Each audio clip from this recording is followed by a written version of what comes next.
What if you need to draw a line perpendicular to an edge or another line, but the point you need that line to go through is some arbitrary location that's not on this original line?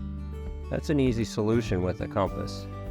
Just take your compass and you set the point of the compass on that point, and then you make an arc crossing your original line. Then you can increase the span of that compass a little bit and put your point on those intersection points. Draw two intersecting arcs.